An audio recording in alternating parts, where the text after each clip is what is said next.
Kind of nervous here a bit, but yeah, it's again, it's really a pleasure that I'm getting a chance to speak to my folks from my college, and it's been a long time since I have been there.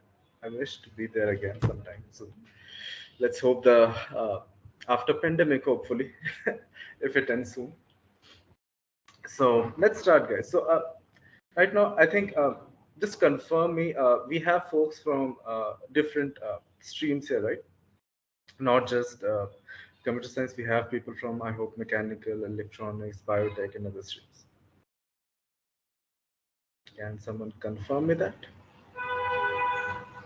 Yes, Yes. from every bench we are here. All right, that's great. So let's talk. So I'm majorly going to talk about the job opportunities in our software in our software sector. However, let's before that, let me talk to you about job opportunities for each and every branch here. Right. The first thing which I would very much want to focus on that. Although most of us are saying that there is a huge opportunity in software field, but that doesn't mean that everyone gets to get that opportunity. uh, the major thing which we have to think about here is that there has to be an interest, right? Now let's say if you're not from a software if you're not from a software field, and uh, you are very much interested in software field, then it's very good, you should actually join. However, there is a chance that, let's say, you are not from software field, you are from let's say from a core branch or from a branch like biotech, but then you're not sure what to do, and you know that software is something where everyone gets a chance, so I should enter. uh, let's not do that because just because of that, right? Let's have a better reason for joining software. All right. So for all the members who are from core branches, I would say there is actually a lot of opportunity in core branches as well, and do explore them. Just go for what you're interested in, right? Rather than going for what everyone is talking about. All right. So that's the very first thing which I would be saying. And now I will be moving on to software engineering and about the opportunities in software engineering. So, uh, and right now, what's happening is I get a lot of messages, even from folks of our college who are merely in first year or second year, right? And first year is like insane. They just ping me and they say that. Yeah, I'm doing this particular course and I'm learning to code. Now, what should I do? And how should I approach it? Now, what kind of internships should I do? Now, that's pretty amazing because in first year, I remember I had we had DSA course in a not DSA, we had an introduction to C, and uh, the best I could do is a P there. So, but nowadays students are coming to me and they have their own projects, and not just in one language. They are doing it in multiple languages, right? It could be JavaScript, and then they are using Python. They are using few of them are using Java as well. It's insane how people are actually approaching software engineering, and how many people are approaching software engineering. And it's exciting because if we have so software engineering is a kind of field where the more people you have, uh, the better the opportunities are going to be, because with more people coming into this field, there would be more innovations happening, and with more innovations happening, there would be more opportunities created. So it's pretty interesting in that way. Now, that's the kind of interest I'm talking about having in this field. So uh, if you are anyway interested in computers, try to learn about how a computer works, or and then try to learn about a very simple programming language, right? I mean, you could start with something like Python, which is pretty easy to learn. uh, Although I would uh, for basics and for strong fundamentals, I would not very much recommend Python, but it's a good starting point. for good fundamentals and basics, you can go to a language like Java, or better if you can go to C, C++. Those languages are kind of bit more engaging, the way I would like to put it. Not difficult, but bit more engaging than other languages. And then we have other things like Go, Rust, and Golang, Erlang as well, which are majorly used in things in systems which require very high performance. Well, let me not drift there. So the first thing which you need for entering in software engineering is like you need to be passionate about computers, and you need to be passionate about building softwares, right? And uh, and how would you get that passion? I mean, if you don't get the taste, you wouldn't know whether you're passionate or not, right? So that was the thing for me as well. I wasn't passionate about it since from the very beginning, but I developed it. Now think about it from this perspective, that you have a problem and you want to solve it. uh, a biotech guy would need a lab and a week to do an experiment. A mechanical guy would need a mechanical lab, say something, a huge setup for that. A chemical guy would again need something, right? A person from electronics engineering would again need a lot of equipment, right?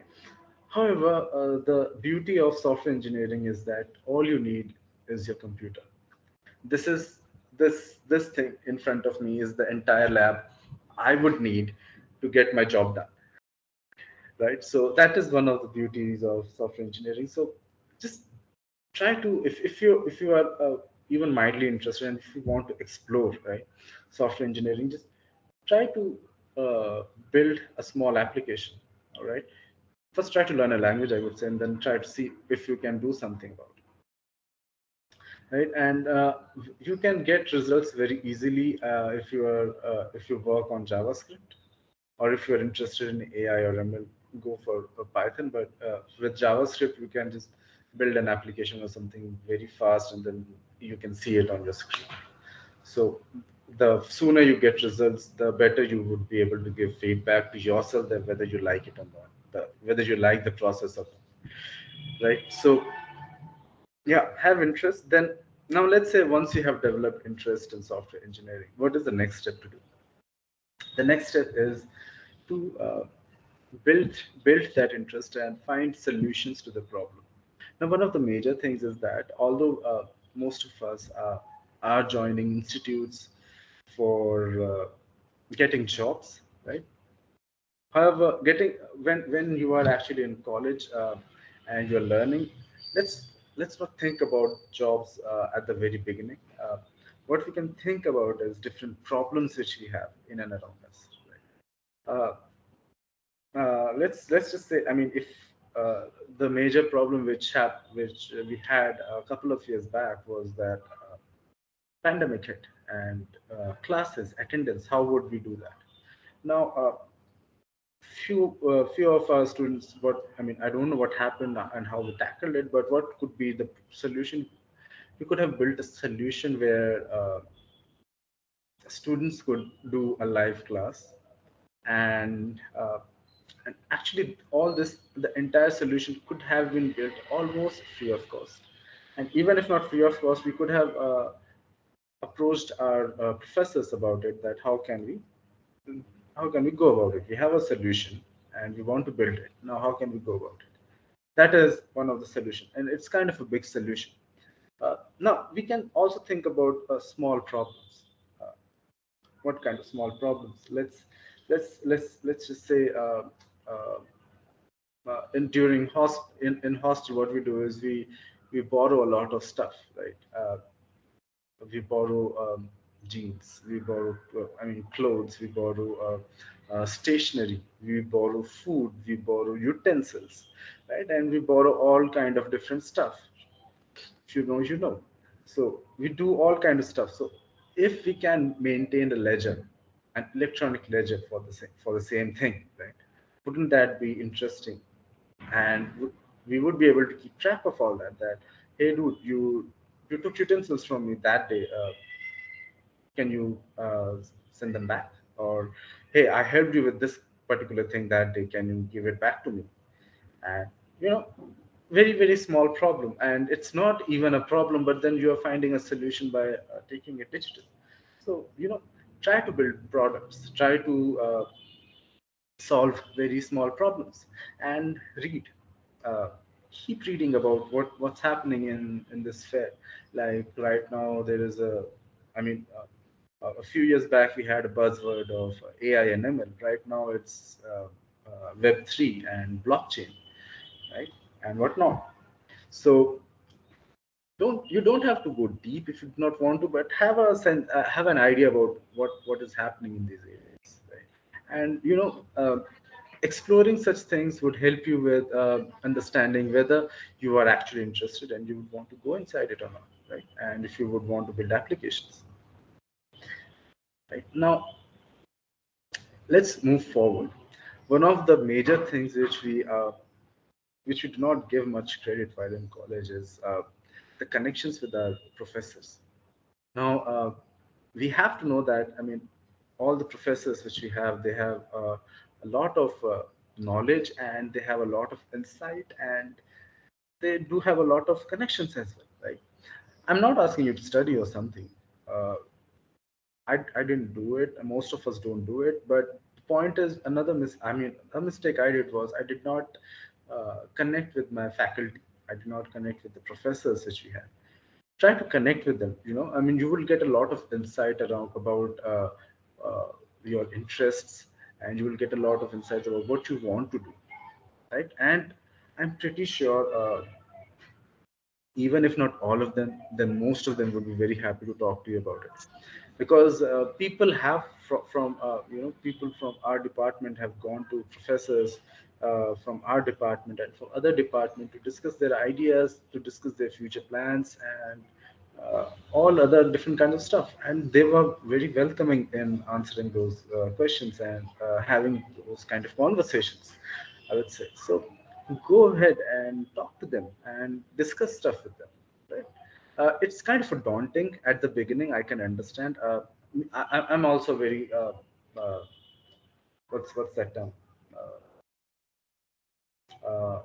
I'm not very I'm a very conserved kind of a person, and it's not in my nature, uh, and it's not easy for me as well to have a conversation so easily, right?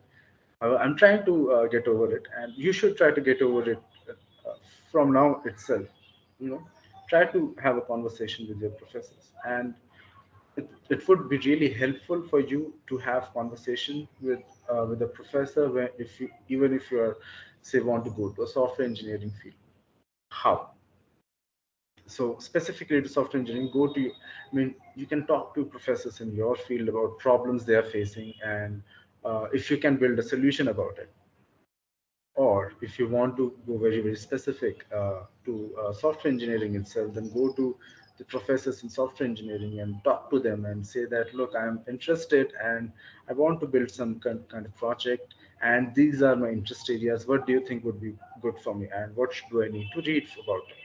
Now the amount of knowledge they have, they would be able to guide you towards something, and that is how it is going to help you.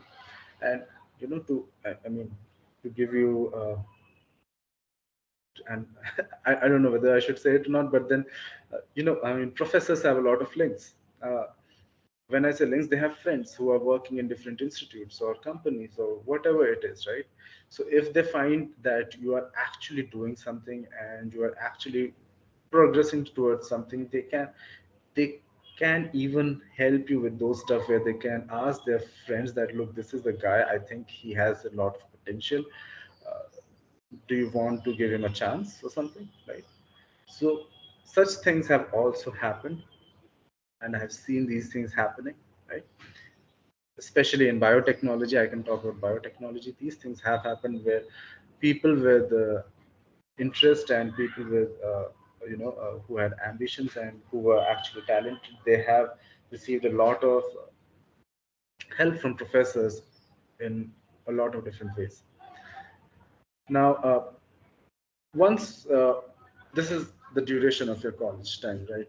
When you are developing your skills and you are developing your interest and you're getting your software development and you are exploring it in many different avenues. Now, while doing all this, if you are able to find out a solution, or if you're able to find out something which is really good, probably you will start your own company, your own startup, and that's the best thing which can happen, right? I mean, why to look for a job when you can create one, right? So have this tendency of creating jobs in college rather than doing one. And if you have the tendency of creating jobs in college, I'm sure, I mean, you can definitely get one when you will get a chance. If you have that kind of tendency, I mean, shoot for the moon, right? Now the thing is, uh, have that tendency that you have to create a job, you have to create jobs and get some idea. So always think about, sorry, did someone say something? All right. So have that tendency. And now let's say if you are very much into like, I have to get a job and I do not have any other option and I have to get into software engineering. Now you have to realize it that how can you get that job and what are the different avenues? So let's first start with from internships. There are different kinds of companies who hire for interns. The first is startups. Now, if you want to learn and if you want to learn many different stuff and you want to have certain amount of ownership, I think startup is a so startups are the institutes or organizations, I would say, which are really good at providing that kind of exposure to an intern, right? Because the basic reason here is, I mean, it also depends upon what kind of startup you're joining. Because let me give you let me give you an insight. So what happens in most of the startups is that most of them, a lot of them do not have cash. I mean, we always hear about unicorns and all the successful startups, but then there are a lot of startups which are not yet unicorns. They have some amount of funding, they have good people who are working with them, but then they need more workforce. How would they get that workforce? The interns are how they get their workforce for small startups, I'm saying, right? Now once they get their workforce, and what kind of tasks would the interns be getting? The kind of tasks where they would be able to help their actual full-time employees, full-time developers, right? So not exactly just drinking coffee, right? So it would be much more than that. So you would be able to do a lot of tasks and sharing a lot of responsibilities with your fellow developers and building stuff and actually honing your skills while doing that. Now there is another kind of organization where they have internship projects, but that internship project is just for getting some amount of work done, but not exactly major serious work, right? In those projects, you will get some work, but then that might not, I mean, that might not have an impact in the production servers. That could be more where you are helping your fellow developers. Then you have big organizations where they host interns just so that they can give those interns a taste there. Look, our organization is good and you should join us after your graduation. And this actually happens with the with organizations, and organizations actually think that way. Why do they think that way? The reason is there is you can, I mean, you might have heard that there's a shortage of jobs. I wouldn't say there is any shortage of jobs. I think we have a lot of jobs, but we don't have enough skilled engineers for those jobs. That's one of the problems, that we do not have enough skilled engineers. Now, once a big organization finds a skilled engineer, they would not want to leave it. They would want to attract as many skilled engineers as possible. And via internship processes, they make sure that they join them. And they give them projects. They show them that, look, these are the kind of interesting projects we have, and this is what we do, and you can, if you join us, you can do all that. And when you join these companies as interns, you actually learn the how that company works, and you also kind of work on a small project or a part of a small project where you are able to contribute. Now, how do you get internships? The way to get internships is, again, the companies can judge you. Let's not use that term. Let's say the companies can interview you based on your skills you have, the development skills which you have. Now, what kind of development skills can you have? The first thing is, you could know some particular framework, or you could know, a particular language. Let's say you are an Android developer, you could be an iOS developer, or you could be a web developer, you could be a backend developer, or you could be a plugin developer, or I'm not sure what else. I mean, it could be anything. But then again, if you are a front end developer or back end developer, then again, which technology are you using, right? Based on all that, the companies can interview you, right? And they can hire you based on those skills which you have. Now, there are other companies which hire you only and only based on your DSA skills. Now, DSA is a very, very important skill, which we should and we must, actually, not we should, we must, uh, we, we, we we must polish while we are in college. And we should, I mean, I didn't do it. I didn't know about it. I didn't do it, and I have suffered. But then I hope all the people here are wise enough. And if you're interested in software engineering, I would say go ahead and start practicing data structures and algorithms. Right, pick up a good book. If you are, I mean, if you are a C programmer, pick up something. Pick up Karumanchi. He has a good book. I think there are a few data structures in Let Us See as well. It's not really a good book, but then there is another book by Dennis Ritchie if you want to get deep into C. Other than that, there are other books which can help you, improve your DSA. After a book, I would say, once, I mean, a book would help you get a direction, and once you have the direction, you can also go to several platforms. I mean, most of you must already be knowing them. I mean, you must be knowing more than me. The few of them which I know are Lead Code, Code Forces, Code Chef, Interview Bit. That's it. I cannot recall more. There are plenty more. I'm sure you know about them, or you can just Google about them. Right. So practice DSA, and usually what happens is the companies who pay the big bucks, if I may put it this way, who pay the big bucks are actually test you on DSA, and they pay huge even to interns. I mean, uh, if I talk about companies like Google or Amazon, the kind of salaries which the interns get is more than what I got while I was in my first job in TCS. Right? That is the kind of pay they can get. However, there are certain startups as well which can pay you equally good, and they might not need you to have knowledge of data structures and algorithms, or they may. Most of the startups are actually interviewing like FANG, which is not really, I would say, makes sense, but it's upon them, right? So software engineering, and before jobs, we have internships. Now, when you do internships and you have cracked a few companies, you have given interviews. Now, how does it help you? The first the way the first thing which it helps you with is, you now have a profile of yourself. You have a work ex. You have actually worked on something for 6 months, right?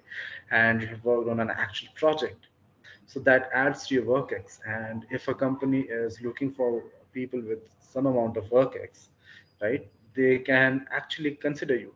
I mean, when I say some amount of work ex, I mean in fresh graduates, whatever you can expect, right? With yeah with with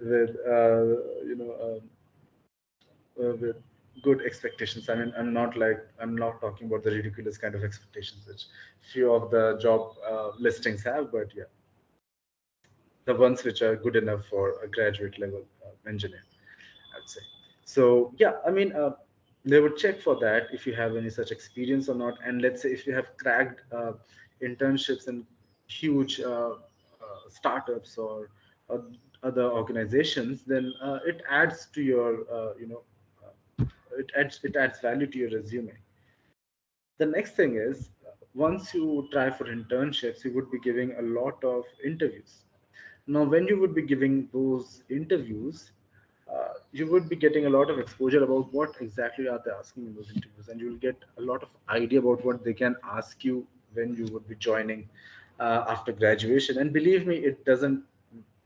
There's not much difference, because while interning, you honestly do not know how projects work, and even after internship, it's, I mean, 2 to 3 months at max, or maybe adding all the years, you may have got an internship experience of 6 months or 8 months or whatever it is. Still, you don't get that exact insight about uh, how actually the industry works. So the expectation doesn't vary much from internship to your first job interview just after college. So the interview experience in your internships would be helping you a lot. Now, the point is, you must be thinking, all right, you're mentioning about interviews and internships. How do we get them? So, yeah, that's a tricky one. Now, what you need to do here is, you must be having certain training and placement representatives, and they must be doing a good job in helping you out. Other than that, as well, you have to try on your own, right? Go to LinkedIn, right? Connect with people, have talk to them, just not about internships. Talk to them about what you're interested in, and if they have, if they can help you get any good projects or stuff, right? And things like that, and try to build a relation, or try to build a brand in LinkedIn of yourself, and try to get good projects, I would say. Once you have them, and uh, once you have good connections, they can also help you with leads of internships. They connect with recruiters, and there are a lot of people on LinkedIn who actually post a lot about internships and job opportunities. Look out for those posts, and learn how to search for those posts. Have a profile on Naukri and other portals which help you get internships. Right, there are a bunch of portals which actually help you get internships, and uh, you know uh, go and enroll with them. Right, put your own effort as well for getting internships. Just don't depend upon your training and placement cell, no matter how well they are doing. Right. So if the one of the benefits you would get from here is that you will get a lot of exposure, and during this time of social media, and where everything is going digital, it's better to be there in the present rather than being in your own cocoon, and having being dependent upon your training and placement set. The next thing is, apart from LinkedIn, go to whatever companies you're interested in, go to their websites and start applying. And believe me, it would take you a lot of effort. It's not like you apply to 10, 20 companies and you will hear back from few of them. No, it doesn't happen like that.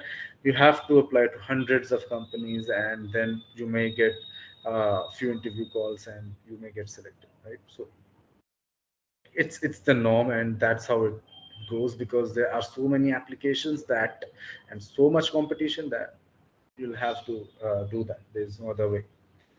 The next thing is, how can you make your resume, how can you give an edge to your resume? So a way of doing that is having good projects, and contributing to open source, right? So if you're, like I mentioned in the very beginning, if you're having, I mean, doing good projects, thinking about solutions, talking to professors, you can do a lot of projects. And if you can also contribute in open source. Now, I mean, if you don't know about open source is something where uh, code for a particular application is available to everyone, right? So let me give you an example. Uh, let's say Oracle database, right? Now, If you know about Oracle and databases, the code for Oracle database is not open source, so you cannot search for that code at all. However, Oracle has another database called MySQL, the code for which is open source, and you can check out their code. It's there on the net, right? And if you want, you can also contribute to it. Now, there are many projects which are run by organizations like Mozilla, and I cannot remember that organization which is maintaining Kubernetes and Docker right now. I cannot remember, but there are many projects which these organizations are maintaining. Apache as well, for instance. Apache maintains a lot of open source projects, or there are other open source libraries maintained by other authors. Just talk to them and start contributing in whatever language you want, right? So have that kind of profile where you have open source projects, you have your own projects, or I mean either or if you have both, then well and good. You will get an edge, like, with when compared to other students. So once you have that and you're applying, you get an internship, well and good. However, internships may or may not necessarily affect your job opportunities, because not many companies bother about internships when they are actually looking for candidates, right? They may not check whether you have had your experience with other companies or not. So it's good if you have internships. Again, it will give you an edge. But then if you don't have it yet and you are going for placement, don't sweat it. You still have a lot of chance, right? Now, how to go about it. Now the point is, again, you'll have to target companies. Which companies do you want to target? Now, some companies, like I mentioned, ask about your DSA, right? So you should have very very strong DSA concepts, and you should have practiced them day in and day out, or probably do some competitive programming to make yourself better in those interviews. So if you are targeting for those companies, make sure that you have very good hold on your DSA, data structures and algorithms, right? If not, those companies, if you are targeting for other companies who actually ask questions based on the development skills, then make sure that you have done certain projects in your res- in your resume which pertain to particular technology, and you can showcase it to them, and whatever questions they're asking, you can answer them, right? So make sure that you have that. Now, even before interviews, you would ask that how do I apply for jobs? And honestly, uh, for fresh grads, at least from college, if you are interested in computer science and you're not from computer science background, the best chance we have is service based companies. I totally understand that. uh, the next best chance is going off campus. So I'd say, grab whatever chance you can grab. I mean, if you want to start your career and you are not very confident about yourself, I don't see any problem with going with service based company. And if you do not want to take a risk, right? And if you want to take risk, and if you want to explore something, and you want to go to a big company, and you say that I'll drop for a year, prepare, and then I'll again start applying, I would say, I mean, what new can you do in that 1 year which you couldn't do in past four? Right? I mean, what different thing you would be doing there? So, you know, I would say, I mean, for me, I would go with whatever chance I have, and then I'll start preparing for better companies, and then start applying. And it actually gets a bit easier once you are in a service-based company. Hopefully, I mean, better if you are in a development project. If you are not in development project, then try to get into one. Even if you can't get into one, just make sure that you keep doing development. So that is one point. The thing is, I was saying is, go off campus, and there are a lot of companies which actually hire off campus as well.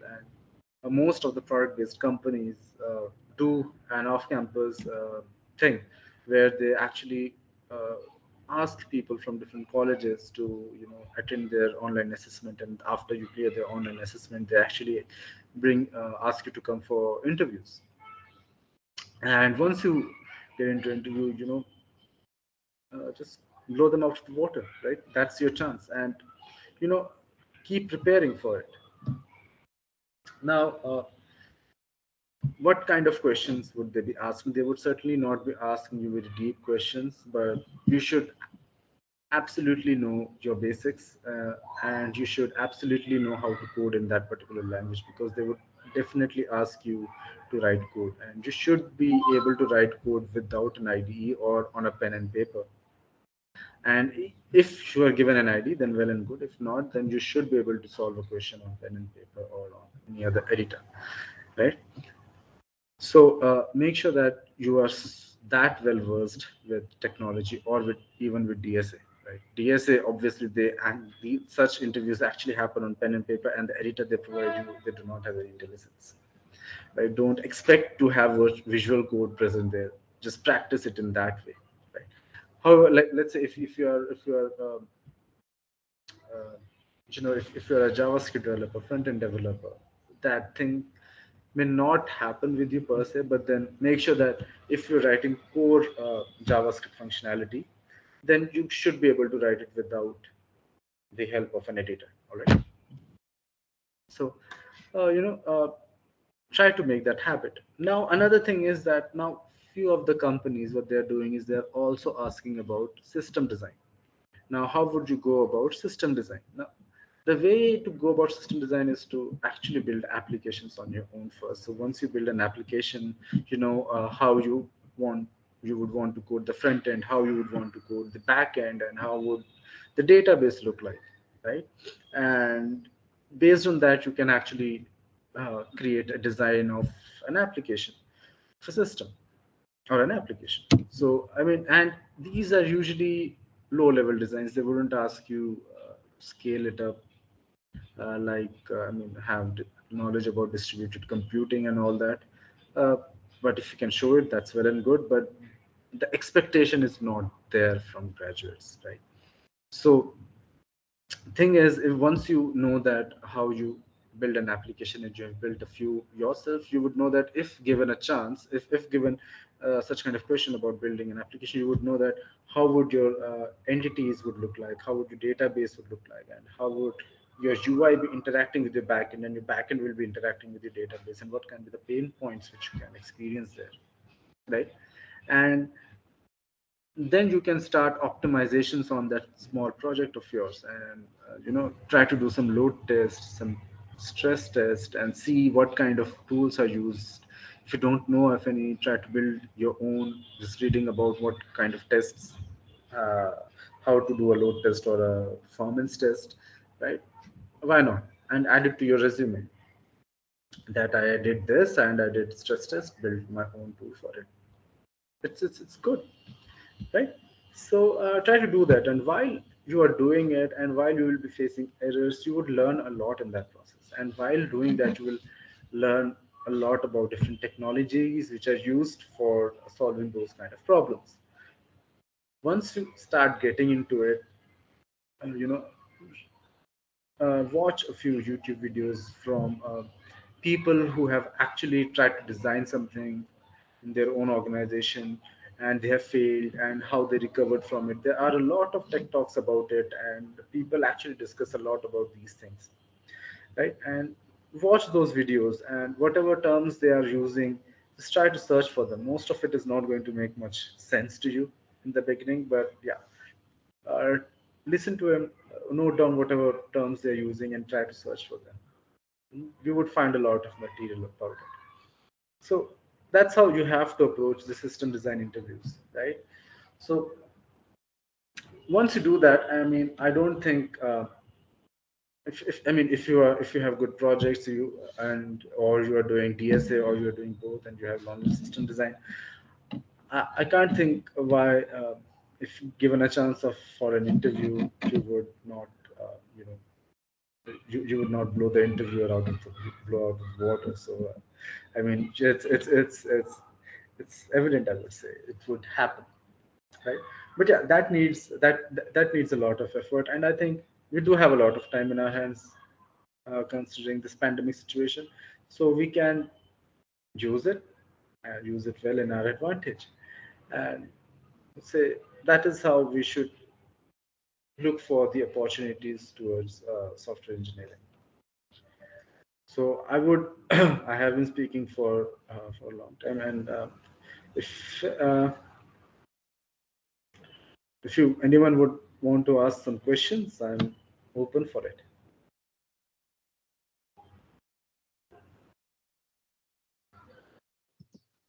I'm an EC student, so All right. I'm in the first year.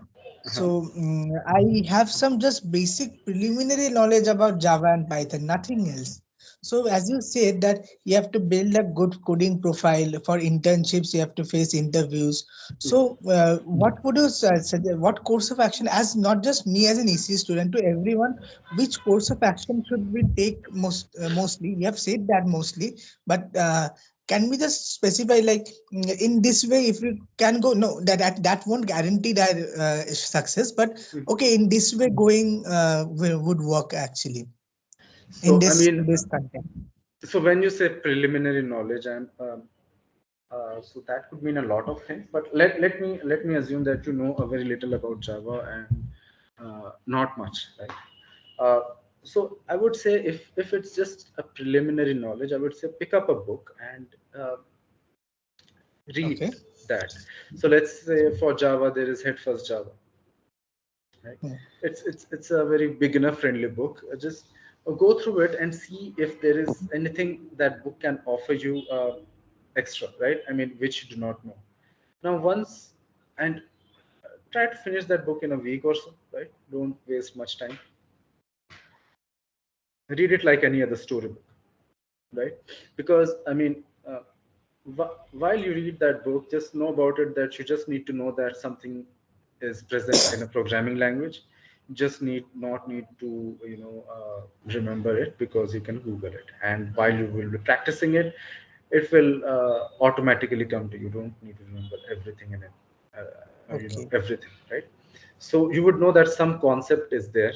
You would have that thing in mind, and if you want to recollect it, you can Google about it and read about that, right? Then during that process, you will get to know a lot about the platforms from where you can get that particular, you can read articles and stuff like that.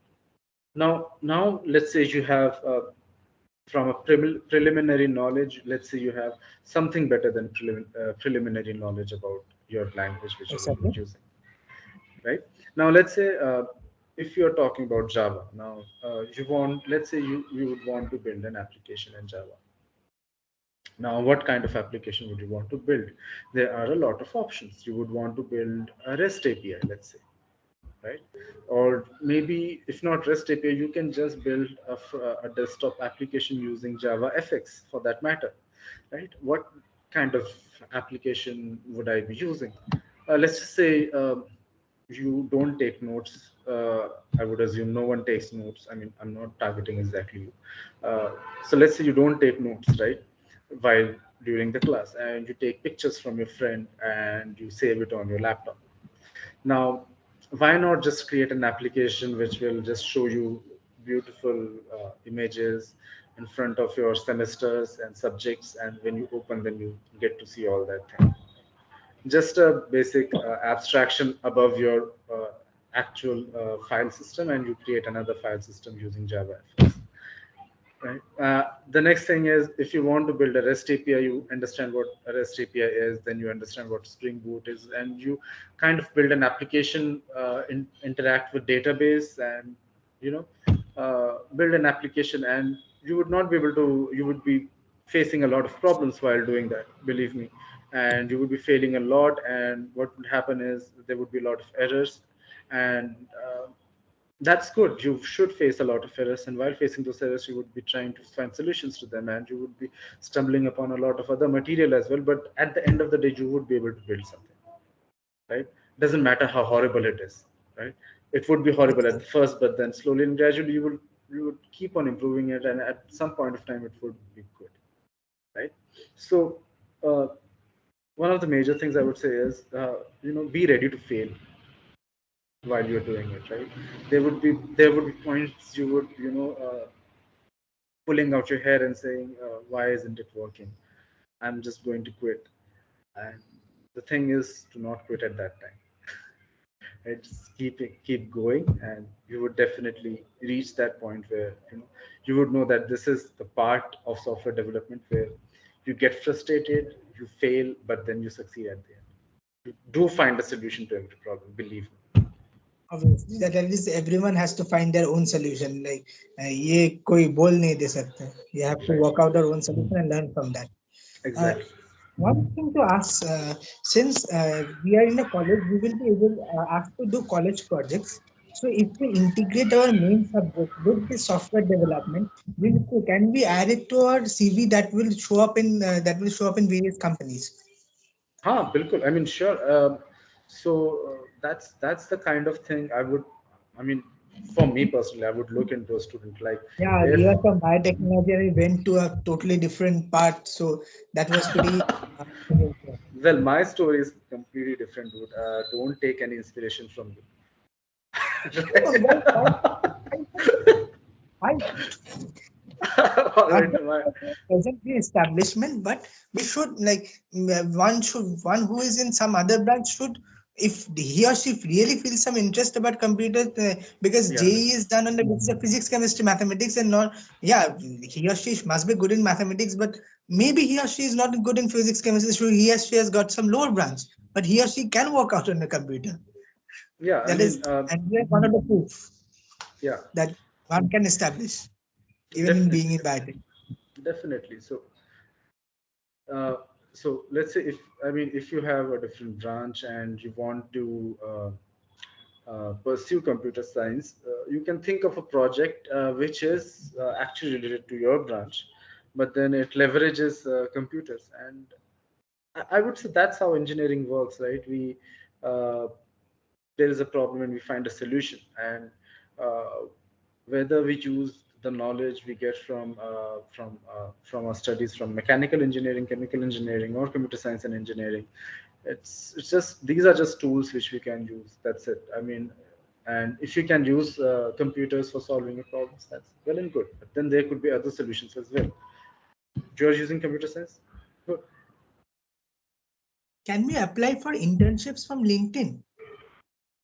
Yes, yes, you can. So the first thing which I mean, LinkedIn is kind of a funny network, I would say. I mean, uh, the first thing which you'll need to do is make sure that you're connected to a lot of people in LinkedIn and who are actually working in organizations, and try to connect with recruiters as well from those different organizations, or if not for connect, then make sure that you follow them. The reason is while you are doing it, they would be posting about internship opportunities and job opportunities, and when you get those there, you can just apply for them. However, make sure that I mean there are a lot of people who are just there to increase their engagement, and they put posts about internships and jobs which are not actually real. So just beware of them, because and while being desperate, I know that these I mean searching for the time when we are searching for internships or jobs, we're actually very, very desperate about getting them, but just don't fall into those traps. That's it, I would say. Thank you. Cool. May I get your name? Sorry. My name is Shibangshu Pal. I am in freshman in EC this year. All right, all right. Nice to meet you, Okay. Shubhangshu. Thank you, Shivanshu, for questioning the first. May I ask anybody to ask questions? Or else we have a curated list of questions. We can go forward with that. Anyone else is here? Yes, Hello? ma'am. Yeah, hi Lisa, I'm here. I just need to ask a few questions to Kaustav sir. Yeah. Please go ahead, Sankita. Yeah, good evening, sir. It's Hey. great to have you here. So I'm currently in third year, and like considering the few points that you said, having a good GitHub account and going through Karumanchi and then having a good internship sort of, am like I have been offered an internship to Wells Fargo for this Ah, summer. amazing. So considering all these, so considering all these, uh, the thing that I feel like is I'm getting a major FOMO nowadays that, it's all about the SDs. like it's just software development engineers. We don't have anything else. All we know about for the product-based companies for NIT Durgapur is just SD roles. So, like how different it is to prepare for the application engineer, or as in like I'm kind of a bit more inclined towards security. So if you could, like I know you're working the application side, so more about the AppSec thing, or just as an application security engineer, uh, how different is this role? Or if I just want to apply for the same after my graduation, so how different or how much more do I have to work? So let me first uh, uh, let me first focus upon the FOMO part. Honestly, I get FOMO as well. A lot of times while looking at my LinkedIn posts and looking at other people, how well they're doing. But the point is, everyone has their own pace. I have had mine. Uh, like I mentioned, right? People from our college as well in their first year and second year pinging me and they're talking about projects. I'm like, wow. I hardly knew how to write a for loop at that point of time. No, I didn't know how to write a for loop even at that point of time in my first or second year. Anyway, but so don't feel FOMO about it. And now let's talk about engineering designations. About all we hear about is SD, SWE, and stuff like that. Uh, so these profiles actually do not matter. All right, these are just profile names. So if I talk about application engineers, application engineer in Google is kind of a very specific role which we do, and it's more towards solving business problems. And right now we are solving business problems which are internal to Google. However, if you talk about the tech stack I'm using or the solutions I'm building, is not very different from what a SWE would do, right? Generally, generally an application engineer doesn't do that, but fortunately, I got this opportunity that I could do that. So I have built many applications from scratch in Google. Let's not say many, but a few applications from scratch in Google, and they are being used in live by users. I mean, by Googlers and new joiners as well, right? And this kind of opportunity, Awesome. most of the Swiss just do not get, right? They work on a very huge software, very huge system, and what they actually do is work on a very small piece of it, right? A lot of times. Uh, so it actually doesn't matter. And if I talk about, I mean, my experience in TCS and in Oracle. So in TCS, I was a system engineer and my profile was of a developer. Hmm. But then there were other developers as well who were doing configuration management, and all they had to do is change configurations, but the title was developer, right? Then let's talk about Oracle. In Oracle, initially my designation was some consultant, I think, right? Yeah. But then it changed to application engineer. However, even in Oracle, I built an application from scratch, which was helping their migration from cloud, from on-premise to cloud, right? Of certain Oh, part of migration. So just yeah. don't stress about what designation people are getting or what designation you have, right? So just keep doing the good work, right? And make sure that you're getting paid well. That's it. I mean, I don't see any other thing which Okay. matters here, right? So uh, about your question of getting a good role in security, I would say although I do not have much knowledge, but to the point I can talk about security is that security is very, very specific field, right? And a lot of all the organizations do need security engineers. However, it's very, very specific. And when you go to very specific kind of roles, you need very specific skills to perform those roles, right? And obviously, the number of people are less in those specific fields, but then a number of opportunities are also comparatively less, I would say, right? Yeah. So Right, right. the opportunities are totally there, and you can actually explore them. And now, if you want to explore around security, I would say uh, read about what people are doing for authentication and authorization for the starting from the very beginning, right?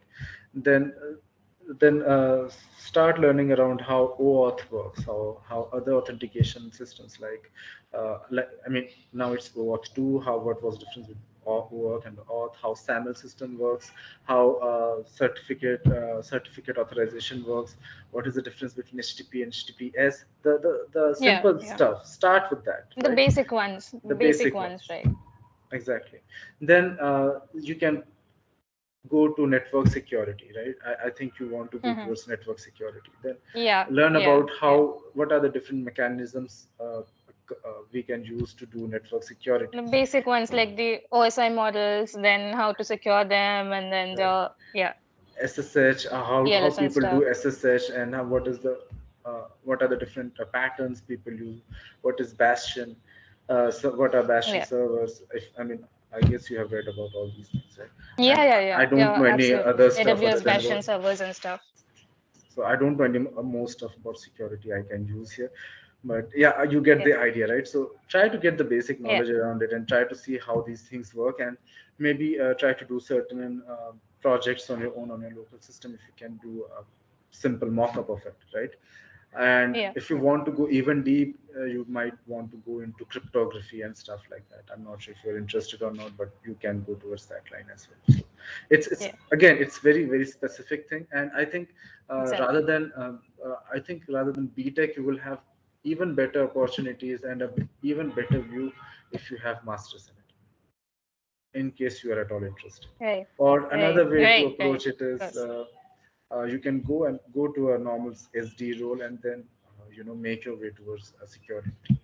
Yeah, yeah. This is one of the things I was thinking, but then I wanted to know how, like, how Google treats freshmen, like graduates, fresh graduates for their security roles, or specifically in application security, since you are connected to kind of application. So, I mean, it's not, I mean, security is from, so when we talk about security, it's not exactly application security, but it's security as in the whole infrastructure, the way Google takes it.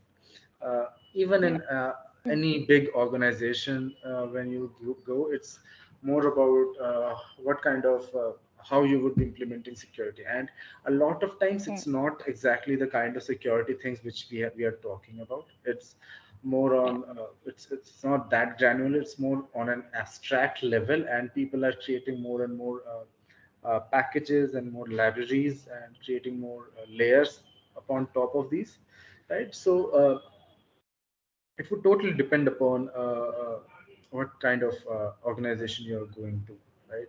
Now talking about Mhm. Google, I'm not very much sure about how because the security team in Google is very huge, right? I mean, uh, Exactly. they have different layers of security, and with those different layers and systems of security they have different teams, and usually it's not very easy to get hold of those people, to be very honest. I have had few discussions with them, but then what, even to have a small discussion with them, what you need to do is you need to book a meeting with them in ahead of time. I mean, at least a week or at least 2 to 3 days, and then you get some time to talk to them.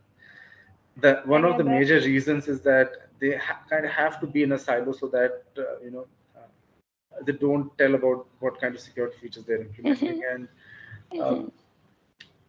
and they have they are part of kind of part of SRE teams, system reliability teams Yeah. usually, and Mhm. I haven't had a very good experience. I mean, let it be Google or Oracle, it's very difficult to get hold of them and even talk to them about basic things usually, right? So I'm sorry, I do Got not it. have much knowledge around whether they take freshers or what kind of knowledge they have to have, but Mhm. I'm pretty sure that if you have some experience, as in if you have a master's degree in it, or if you just enter as an Mhm. SD in any of those companies you want to, and then you talk to Yeah. your manager and people and ask about how can you move to that particular field you have interest and you have done projects and you Mhm. have the know-how about it, Mm. you want to go there, I think most of the good companies would actually allow you. Most of the Yeah. companies are actually good, so Yeah. yeah, they should allow you. Thank you so much. Pleasure. Great Pleasure. talking to you. Thank you.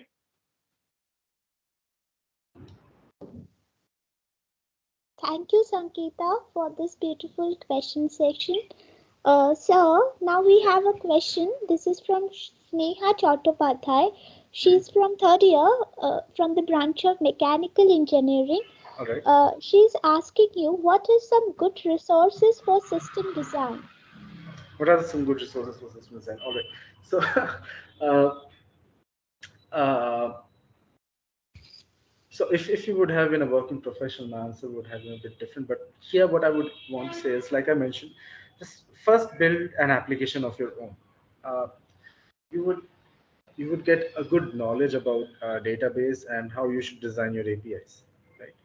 So first start with that, and once you have that particular information, then like I mentioned, go about improving them. And once you start doing that, you will know about certain terms which you should be knowing about. Then what you can do is, once you have a good hold about different terms, like people would talk about load balancing, sharding, replicas, distributed computing. Then they would be talking about systems like Zookeeper, Kafka, Event Bus, PubSub, and all that stuff, right? So it there could be a chance that most of these terms might not make any sense to you.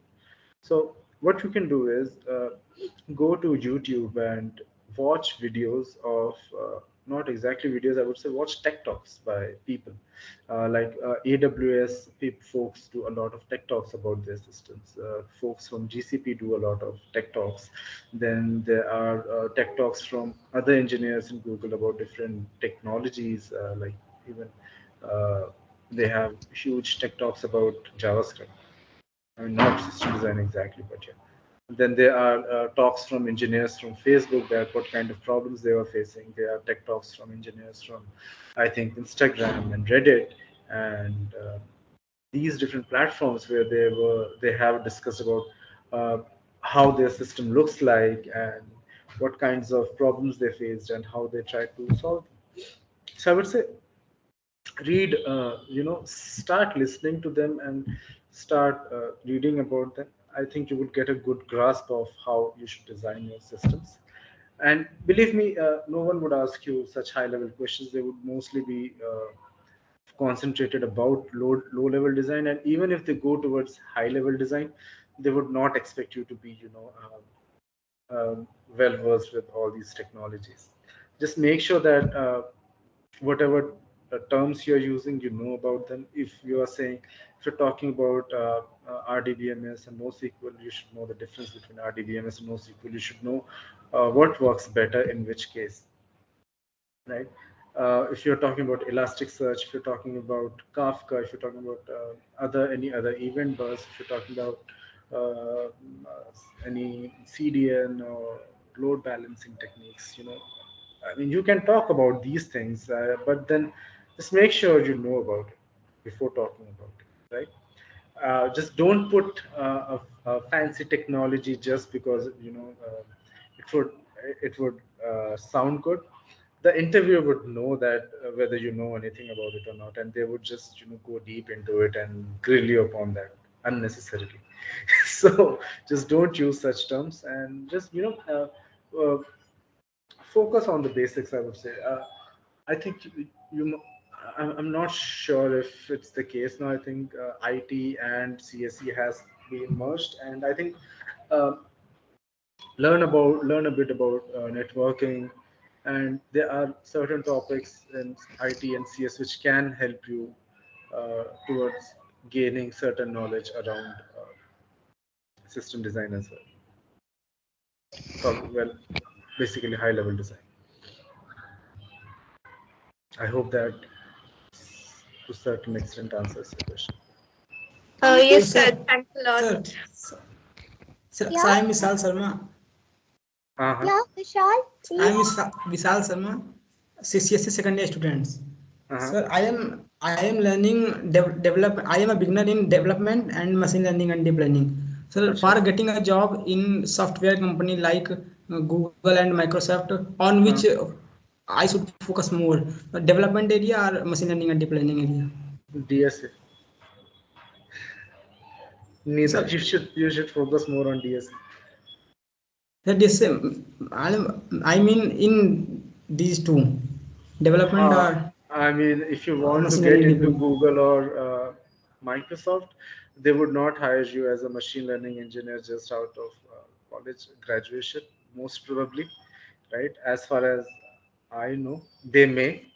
If they do, I'm not aware of that, but most probably, mostly machine learning is very, very again a specialized area, and they would rather prefer an M.Tech joining them rather than a B.Tech, because B.Tech doesn't have any course around machine learning. Now, if you are interested even in development, uh, again, neither Google nor Microsoft asks. None of them ask any questions about development. Majorly, they focus around DSA in their interview. So, if you want to crack their interview, you should definitely focus on DSA. Okay. And sir, these I am learning from means machine learning, deep learning, and development. I am learning from YouTube. So, for this, I am Uh-huh. not certified. Sir, is there any impact in Doesn't my matter. interview? That No, doesn't sir. matter. Doesn't No matter. matter of certification. If you have Okay. projects, these are enough. Okay, sir. Well, thank you, sir.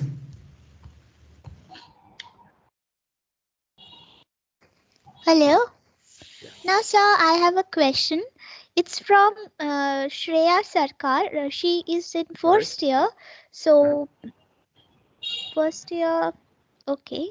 Her question is: Do artificial intelligence is killing the software engineering? No. So artificial intelligence. So that's it's kind of a philosophical question. So would artificial intelligence kill software engineering? It can, but that's kind of a singularity, right? Achieving that is going to take some time, right? uh, Not in near future for sure. So, and even if it does, just think about it in this manner that someone has to build that artificial intelligence system. And when we say that artificial intelligence would do something, it just doesn't do anything on its own. Artificial intelligence is actually, I mean, it is developed by software engineers and data scientists and machine learning engineers. There are data engineers involved as well. So there is a huge engineering team which is involved in building AI. All right. So the engineering is still there, and uh, the another point here is again it's kind from a philosophical standpoint that just uh, artificial intelligence isn't going to make a difference. So it is kind of a human and machine intelligence, right? It's called HMI, human and machine intelligence, where humans are interacting with machines and they are doing something good. Right now, the next thing is uh, uh, the next thing about AI or machine learning is that they are not built from a perspective of replacing humans, but they are being built, they are still being built from a perspective from extending our own reach. All right. So yeah, don't worry about artificial intelligence killing software engineering jobs. That isn't happening anytime soon. I think it would still take a few decades, if at all. Few jobs, yes, but not most of them. Thank But you those, so much, sir. So you can continue. I'm sorry to interrupt. yeah, I just want to say it could be a few jobs which were manual and not exactly related to software engineering. Those people may lose their jobs, but mostly core software engineering folks would still be there. There's nothing to worry about it. We have a set of three questions. This Yeah. is from Swatvik. He's in the first year. Mhm. He's two in the first year. His Mhm. first question is how much practice we should do of the competitive coding to get placed at Google. So, Swastik, I mean, it's the same question you must have asked in your plus two and plus one as well. How much practice do you need to get into IIT or into NIT?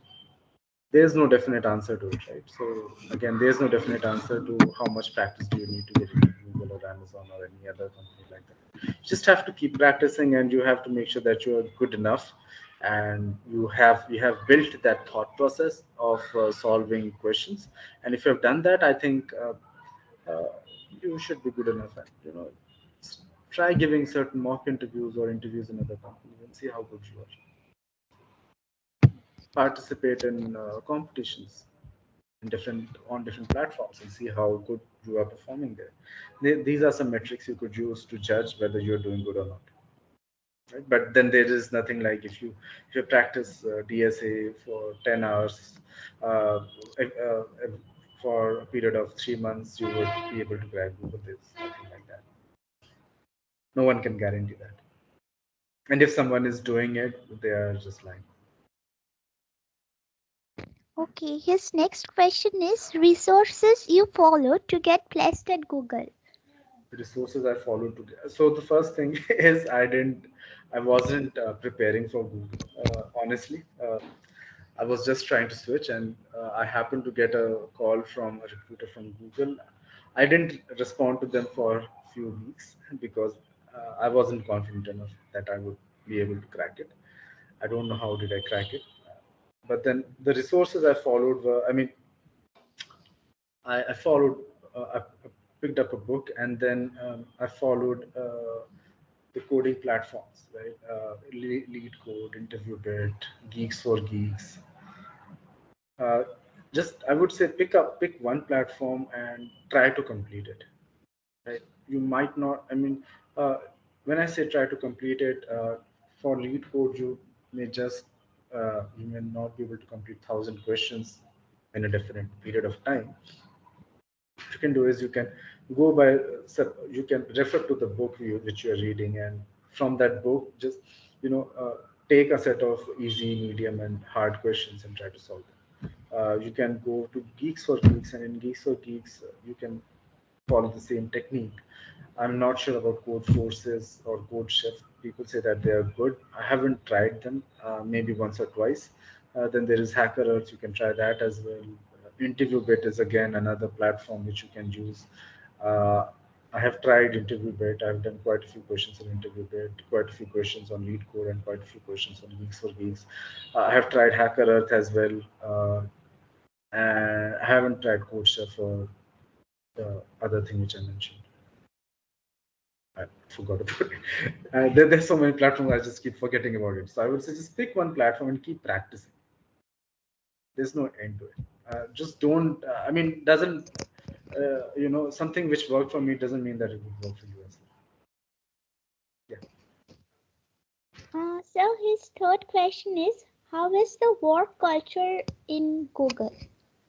Work culture in Google, I would say it's fairly good, and you are actually giving. I mean, they actually care about their employees a lot, right? And you get a lot of perks. I mean, I think it's the perks in Google and the employee well-being and the way they treat the employees is not hidden, and they that's very well documented and mentioned by a lot of people on YouTube and Google, and if you're on Blind as well, you can get that. Other than that, I mean, I would say that there would always be certain exceptions, and where people have problems, and it would always be there in such a big organization that not all teams are alike. But yeah, generally speaking, Google is has a very good work culture, and I mean, compared to the past two companies I've worked on, Google kind of stands out till now. Thank you so much, sir. I think everyone is enlightened. This is the first time I'm seeing that people are engaging with the speaker so much. So, yes, sir, this happened for the first time in SAM. So, anyone to question? Yeah. Hello, audience? Yes, I have a question. All right. Yeah, Can I go ahead? ahead. Yeah, please. So hello sir, I wanted to ask that if I'm doing some research internship from an IIT on the field of machine learning, All like right. should I mention it on my resume or will it take away the focus from the resume? Like some people suggested me that it is better to keep the resume totally dev based if I want to apply for SDE roles. So I wanted to take your suggestion, like should I mention this stuff on my resume? Uh, yeah, sure. I don't know why would it take focus out of dev roles, but I mean, if you have, it would also depend upon the kind of contributions you have made there. If the contributions you have made there are significant, I mean, I definitely you should mention that I have worked in this field as well, right? I have done this much development, and I have worked in this as well. Just show the breadth of work you have done. So, I mean, when you are going for a general software development engineering role or software engineering role, I mean, I mean, they want you to be jack of everything, right? And if you have worked around different avenues, different areas, then it's probably going to work in your favor and not against you. That's my point of view. Okay, sir. And also, I had another doubt. Yeah. Since I'm from mechanical engineering, Uh-huh. like, should I mention my department on my resume, or like, should I just write Bachelor's of Technology from NIT Durgapur? Sure. I mean, mention mechanical engineering. There's no harm. That's kind of debatable, honestly. I mean, people say that, I mean, having biotechnology on my resume has affected me getting more interviews. Uh, it may hamper or it may not. I mean, it would depend upon the profile you're building, I would say. I mean, if your profile is strong enough for a software development engineer, then a company would not bother about your branch. It would not at all bother about your branch. Certain companies may, but a good company would not. Okay, sir. Thank you. Welcome. Thank you so much, sir, for giving us so much of your precious time. Now we have a short little gift from our side to yours. I would like to handle this session to Nasir. Nasir, please to present the certificate. Yes, I have presented. Is it visible? Yes. Yes. Uh, thanks a lot. Yeah, thanks a lot. It it really means a lot to me. Thank you very much. I, So your session means a lot to us because people when this type of sessions happen, people get frightened to ask questions. I am seeing this, and you are the first one where people were engaging themselves personally. So um, so it's really we are all fortunate to have you. I'm Thank you. I'm I'm glad that you were able to approach me. Usually, people say that I'm not very approachable, but I'm glad that I was approachable to you, and it's been really a pleasure to meet folks from my own college, and Yes, people in person were so much interested and enthusiastic to ask you questions. Like we have now, if I start our curated ones list, it is Mhm. containing more than hundreds of questions. So Oh you my can God. just imagine how much interested they are. So But yeah, indeed, if you guys have any questions for me, I mean, I am pretty much approachable even on LinkedIn. Uh, if those questions were not asked here, connect with me on LinkedIn. I usually accept connection requests, uh, and especially from our college, I usually accept all the connection requests. And you can just ask me whatever questions you have, and we can talk about it. this audience, so please connect so in LinkedIn. So you have a great chance. It's not like the session is over and you can't ask any questions anymore. You have a huge chance. Please to connect with Sir. He's our alumni and thank you, Sir. We're glad and gratified to have you. It's our pleasure. It's our fortune to have Yeah. you on the board. Thank you so much. Thank you. Thank you, sir. Good night. All right. Bye bye. Have a great evening, guys, and best of luck. Thank you so much, sir. Thank you so much, sir. Thank you, audience.